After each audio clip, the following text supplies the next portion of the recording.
Hi friends, നമ്മളിന്ന് ഉണ്ടാക്കാൻ പോകുന്നത് പഴംപൊരിക്ക് മൈദ, മഞ്ഞൾ, ഉപ്പ്, പഞ്ചസാര, ഏലക്കായ് പൊടിച്ചത്.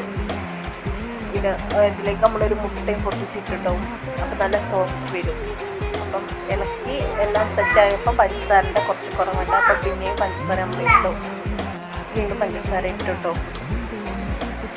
പിന്നെ നമ്മൾ നീളക്കത്തിൽ മുറിച്ചപ്പോൾ നല്ല രസമുണ്ടായി.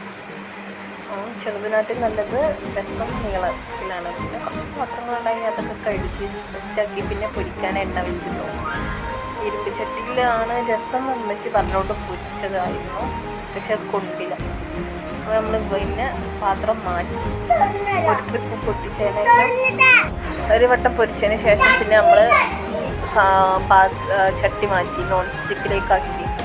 അപ്പം നല്ല പൊള്ളച്ച് വന്ന് കണ്ടില്ലേ, പൊള്ളച്ച് സെറ്റായി വന്ന് നമ്മൾ അങ്ങനെ എല്ലാവർക്കും ഉപ്പാക്കൊക്കെ കൊണ്ട് കൊടുത്ത്. അപ്പം ഇതാണ് എൻ്റെ പഴംപൊരിൻ്റെ റെസിപ്പി. എല്ലാവരും ഇങ്ങനെ തന്നെയാവും ഉണ്ടാക്കൽ എന്ന് വിചാരിക്കുന്നു. അപ്പം സബ്സ്ക്രൈബ് ചെയ്യുക, എല്ലാവരും സപ്പോർട്ട് ചെയ്യുക.